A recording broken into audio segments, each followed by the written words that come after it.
Let's get right into it. Number 9.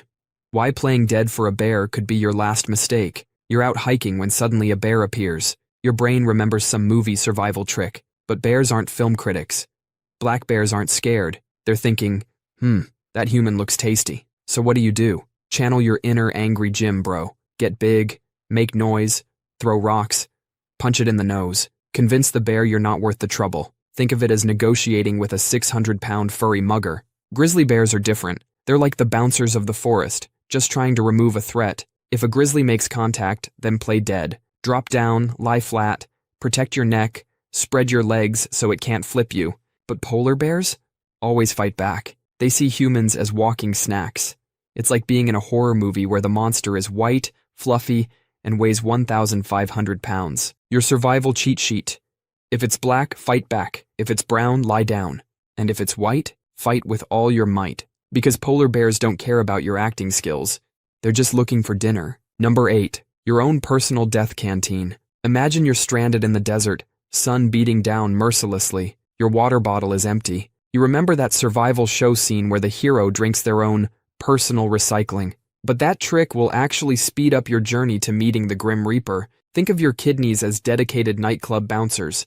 Their job is to kick out waste products, excess salt, and other nasty stuff your body doesn't want. When you drink that yellow cocktail, you're sneaking those troublemakers back through the back door. Your kidneys now have to work overtime, using precious water to filter out the same garbage. The more dehydrated you get, the more concentrated this stuff becomes. It's like taking the worst parts of seawater and making them even nastier. Your body will respond with vomiting and diarrhea. You'll lose even more water than before. Even the U.S. Army Field Manual says this is a terrible idea. If your body is throwing something out, there's probably a good reason for it. Don't try to sneak it back in. That's not survival. That's just making your bad situation much worse. Number 7. The shark punch myth. You're swimming in the ocean when suddenly you spot that iconic dorsal fin heading your way. Just punch it in the nose, your brain suggests. Well, that's about as smart as trying to headbutt a speeding train. First off, have you ever tried throwing a punch underwater?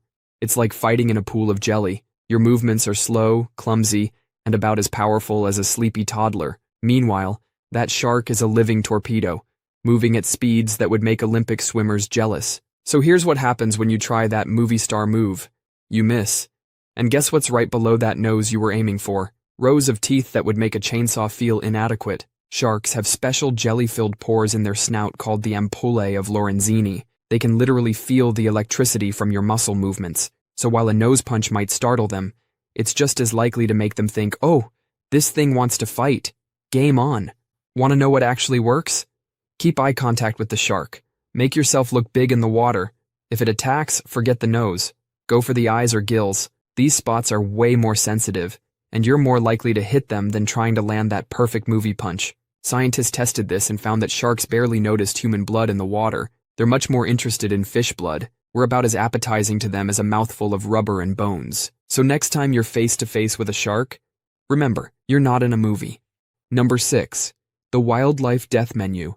You're lost in the wilderness, your stomach growling. You spot a bird happily munching on some bright red berries.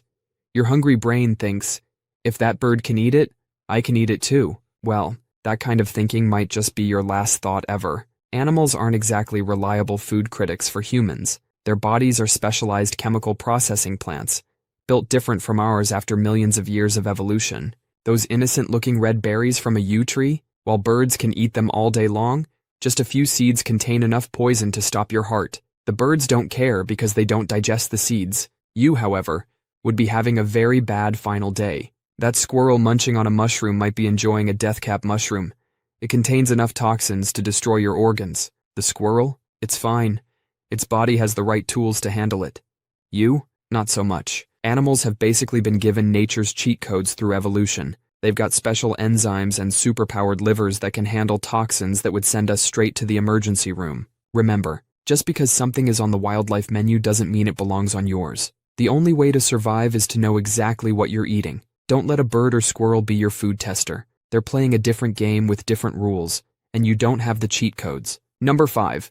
Nature's worst compass. Let's say you're alone and disoriented in remote territory, no phone, no GPS, just you and your outdoor skills. Then you remember that old saying about moss growing on the north side of trees. Well, hold on to your hiking boots, because this survival tip is about as reliable as a chocolate teapot. Moss doesn't care about north, south, east, or west. All moss wants is a nice damp spot to call home. It's like that friend who crashes on your couch.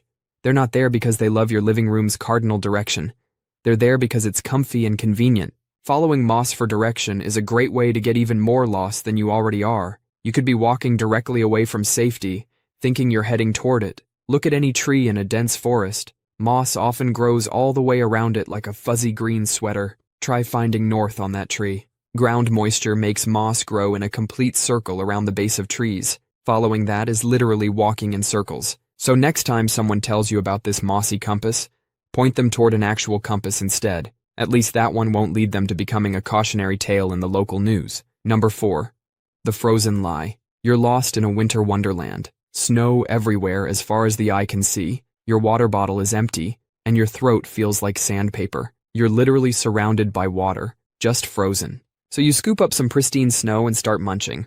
Bad move. Eating snow is like taking out a loan with a killer interest rate. Your body has to melt that snow before it can use it. That means burning precious calories and energy you can't afford to waste. Each mouthful of snow is like swallowing a tiny ice bomb. It drops your core temperature faster than a skydiver without a parachute. Now your body has to work even harder just to keep you warm. You're not just fighting thirst anymore. You're in a battle with the cold itself. Here's the real survival hack. Melt the snow first. Pack some snow into a water bottle or plastic bag. Tuck it inside your jacket, close to your body. Let your natural heat do the work slowly instead of shocking your system. Nature's got a twisted sense of humor. All that frozen water around you is like a mirage in reverse. The more desperately you grab at it, the faster it'll take you down. Melt first, drink second, live to tell the tale. Number 3.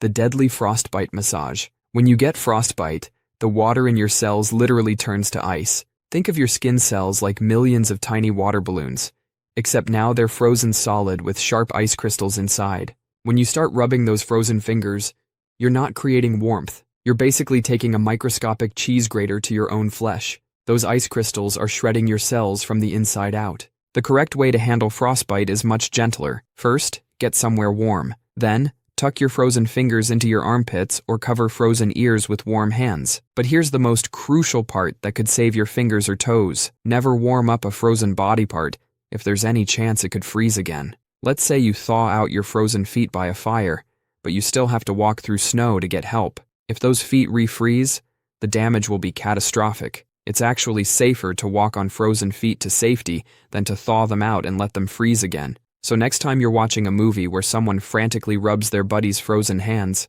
remember, in real life, that hero is actually destroying their friend's fingers one cell at a time. Number 2. The cave death trap. You're hiking when dark clouds roll in and thunder starts booming overhead. You spot a cozy little cave in the hillside. Your brain says, "Run inside, it's safe in there." Well, your brain is trying to get you killed. When lightning strikes the ground above, that massive electrical charge has to go somewhere, and rocks conduct electricity really well. The current travels through the stone, turning your shelter into a supercharged death box.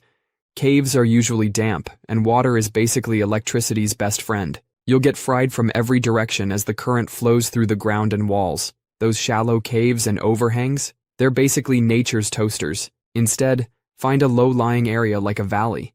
If you're near woods, get under a group of shorter trees, not the tall loners. The key is to avoid being the tallest thing around. Remember, sometimes your survival instincts are working with outdated software. That safe cave might just be the last shelter you ever seek. Number 1. The Earth is a heat thief. Picture yourself stranded miles from anywhere. Night's falling, you're exhausted, and that patch of ground looks really inviting. But that ground beneath your feet is actually trying to kill you. The Earth is a giant heat vampire. It doesn't care if the air feels warm. It's going to suck every bit of warmth from your body through conduction. You're like a tiny ice cube dropped in an endless ocean of cold water, and the Earth always wins. At first, you'll just feel chilly. Then the shivering starts as your body burns through its energy trying to stay warm. But it's fighting a losing battle against an entire planet. Your body starts shutting down blood flow to your arms and legs. Your brain gets foggy. You can't think straight. Some people even get so confused they feel hot and start taking their clothes off. That's your body's temperature control system completely breaking down. This is why experienced outdoors people are obsessed with sleeping pads. It's not about comfort, it's about survival. Build a debris bed before you even think about sleeping. Gather every dry leaf, pine needle, and piece of grass you can find. Make it at least 6 inches thick. This natural mattress traps air pockets that slow down the heat theft. That simple pile of leaves might look basic, but it's the difference between surviving and becoming part of the landscape.